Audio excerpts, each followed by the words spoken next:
안녕하세요. 우리 주인쌤입니다. 다들 명절 즐겁게 잘들 보내셨죠?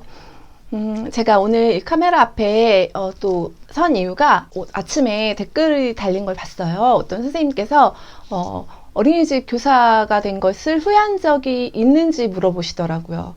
그래서 오늘 이제 제가 그 댓글을 보면서 좀 많은 생각을 좀 했던 것 같아요. 과연 내가 그 댓글에다가는 제가 후회한 적 있어요 라고 했고, 그 후회한 것이 이게 후회라기보다는 힘듦이었죠 라고 이제 제가 그렇게 댓글을 남겼던 것 같은데, 그러니까 너무 힘들어서 후회한 적이 있는 것이 사실인 것 같아요. 그게 좀 솔직한 답변인 것 같아요. 지금 어쨌든 뭐 선생님이 되시려고 준비하시는 분들도 분명히 계실 거고, 또 이제 현직에 계시는 선생님들도 계실 텐데, 제 얘기를 들으면서 좀 공감을 조금 하시는 부분도 있을 것이고, 또는 이제 아직 교사가 되지 않은 예비 선생님들 같은 경우에는 좀 걱정이 앞서실 수도 있을 것 같아서 제가 이 영상을 만들까 말까를 굉장히 좀 고민을 좀 많이 했지만, 어쨌든 현실을 조금은 우리 선생님들도, 예비 선생님들도 좀 아셨으면 좋겠다는 생각이 있었고, 또 이제 지금 현직에 계신 선생님들은 좀 같이 공감을 좀 했으면 좋겠다라는 생각에 이제 제가 이 영상을 남기게 됐습니다. 제가 힘들어서 후회했다라는 이 말 그 자체가 그 힘든 것이 뭐 외부에서 오는 힘듦도 있었고, 분명히 외부에서 이제 오는 힘든 것도 있었고, 또 이제 제 내부에서 겪는 그런 힘든 것도 있었어요, 분명히.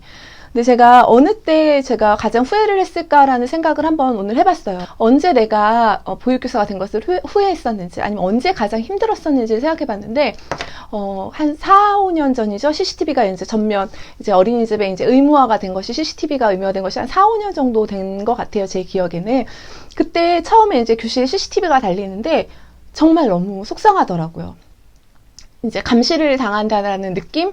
내 일거수일투족이 다 기록으로 남아서 언제든지 뭐 의심할 만한 상황이 온다면 그것을 언제든지 들춰볼 수 있다라는 그런 두려움, 그리고 내가 아이한테 조금이라도 이렇게 어떤 뭐 제스처를 뭐 물론 때리거나 뭐 학대를 하지는 않지만 했을 때 그것이 또 의심 상황이 돼버릴 수도 있다라는 두려움 때문에 아이들한테 가까이 가지 못하고, 또 원장님께서도 늘 말씀하시는 게, 아동학대 예방교육을 하실 때 말씀하시는 게, 되도록이면 터치를 하지 말라라는 말씀을 많이 하셨어요.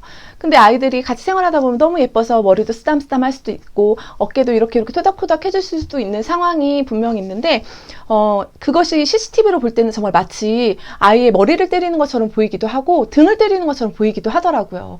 그래서 그것이 달렸을 때 정말 많이 힘들었어요. 그래서 내가 이거를 그만해야 되나, 이제 더 이상 뭐 이런 감시 속에서 내가 보육교사를 제대로 할 수 있을까라는 그런 좀 속상함이 좀 있었어요. 그래서 그때 조금 많이 힘들고 좀 오래 할 수 없겠다라는 생각을 좀 하기도 했었던 때였어요, 그때가. 그리고 나서 이제 시간이 흘러서 이제 어느 정도 CCTV에는 익숙해졌어요. CCTV에는 익숙해졌지만 이제 다른 또 어려움들이 생기더라고요. 예전에는 제가 한 5, 6년 전에 교사할 때만 해도 반마다 정말 힘든 아이들이 많아야 한둘이었어요. 근데 이 힘든 아이들도 그냥 다른 문제가 아니라 그냥 좀 장난이 좀 심하거나 좀 이제 그런 아이들이었지, 그 아이들이 뭐 기능적으로 또는 뭐 이렇게 생각적으로 조금 나를 힘들게 하거나 그런 애들은 거의 좀 없었어요, 그 시절에는. 그런데 이제 이 시간이 흐르면서 점점 이제 교사 생활을 하면 할수록 반에 이제 힘든 아이들이 한두 명이었던 아이들이 뭐 4, 5명, 뭐 심하게는 뭐 반 정도가 정말 너무너무 힘들다라는 이야기가 나올 정도로 그런 해가 또 있기도 하더라고요. 그런 경험들을 하면서 제가 처음에 보육교사가 이제 된 이유가, 제가 유아교사가 된 이유는 아이들이 너무 좋았어요. 아이들이랑 좋고, 이제 주일학교에서 이제 교사 생활을 하면서 아이들과 지내면서 너무 좋았고, 이제 아이들을 제가 정말 너무 중요한 시기에 아이들을 좀 잘 케어를 해주고 싶다. 사랑으로 또는 이제 신앙으로 아이들을 잘 교육하고 보육하고 싶다라는 생각에 제가 유아교사가 되려고 마음을 먹었고, 이제 흘러 지금까지 왔는데, 이 다짐들이 자꾸만 이렇게 복잡해지는 거예요. 내가 과연 이 아이들과 같이 생활을 잘 할 수 있을까? 매년 아이들이 너무나 힘들어지니까요. 너무너무 힘들어지는 아이들이 매년마다 늘어나는 것이 너무너무 제 교사로서 이제 좀 어려움을 느끼게 하더라고요. 그러다 보니까 교사로서 끊임없이 연구하고 공부하고 끊임없이 뭔가를 아이들을 위해서 좀 아이들이 달라지는 것을 보기 위해서는 끊임없이 노력을 했었던 것 같아요. 그래서 그 덕분에 나름 좀 많이 성장한 것도 사실이지만 앞으로가 더 전 또 두려워지는 거예요. 지금 또 이 정도인데 지금 뭐 4-5명이라면 앞으로 몇 년 후에는 또 6-7명 또 정말 그 후에는 나중에는 정말 그냥 정말 평범한 아이들을 찾아보기 힘들어지는 것이 아닌가라는 또 그런 두려움도 생기는 건 사실이에요. 그리고 또 이제 아이들과 그렇게 생활하다 보니까 정말 아이들이 좋아서 시작을 한 일인데 아이들이 아닌 외부적인 요소들이 또 따라오더라고요. 아이들과 함께 이제 그 아이들의 부모님, 학부모님들 이제 대하는 것이 그렇게도 쉽지가 않더라고요.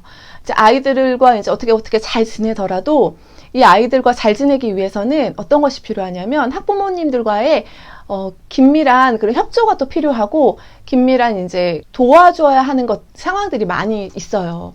그러다 보면 이제 처음 초임 선생님들은 정말 그것이 어려울 거예요. 학부모님들 대하는 거, 어머님들 대하는 거, 또는 아버님을 대하는 거. 이것이 너무 힘들더라고요. 그래서 제가 초임일 때는 이제 그냥 그냥 뭐 다행히 좋은 부모님들을 만나서 어찌어찌 잘 왔는데 이게 시간이 갈수록 아이들이 힘들어지는 것과 비례해서 부모님들 또한 까다롭고 힘들어지는 게 사실이에요. 그리고 이제 점차 이제 부모님들도 외부에서 이제 많은 정보들을 듣잖아요. 뭐 교사에 대한 정보, 어린이집에 대한 정보, 뭐 유치원에 대한 정보, 이런 정보들을, 교육에 대한 정보들을 들으시면서 이제 끊임없이 요구를 하시는 거예요. 어떻게 해줬으면 좋겠고. 근데 우리는 솔직히 말해서 학원이 아니잖아요. 아이들을 기능적으로 무엇인가를, 뭐 학업적으로 무엇인가를 이렇게 막 뛰어나게 이렇게 만들어주고 개발시켜줘야 되는 학원이 아닌데, 막 너무 지나치게 이제 그런 것들을 강요하시는 경우도 좀 많았고, 또는 이제 아이들이 이제 툭 하면, 어린이집 가기 싫다라고 이야기하는 경우가 있어요, 종종. 근데 그 이유는 그거예요. 그냥 쉬고 싶은 거예요. 정말 우리도 그렇잖아요. 출근하기 싫다. 이게 일을 정말 그만두고 싶다라는 의미가 아니라, 좀 하루 좀 더 쉬고 싶다. 하루 좀 푹 쉬고 싶다라는 그런 의미지, 나 정말 이 일을 못하겠어. 라는 의미보다는 그런 것이 더 크잖아요. 근데 어머니들은 거기에 너무 또 지나치게 예민하게 반응하셔서, 왜 우리 아이가 어린이집 가기 싫어할까? 선생님한테 문제가 있는 건 아닐까? 이런 것들, 불신들이 자꾸 생기니까 또 힘들었어요. 그래서 요즘 정말 기가 막힌 게, 뭐 아이들 가방에 소형 뭐 녹음기를 넣어서 보내는 부모님들도 계시다고 하더라고요. 그래서 한동안 저희가 어떤 형태가 있는지 찾아봤더니 목걸이, 배지, 뭐 이제 그런 다양한 녹음기의 형태들, 또 단추, 이런 형태들이 인터넷에 보니까 있더라고요. 그래서 그러니까 이것이 정말 힘든 것 같아요. 불신, 서로 믿지 못하는, 부모님은 보육교사를 믿지 못하고 보육교사는 부모님을 믿지 못하는 이 현실이 정말 아이 하나를 놓고 좀 팽팽하게 이렇게 좀 긴장 관계를 항상 유지해야 한다는 것이 정말 힘들고 어렵더라고요.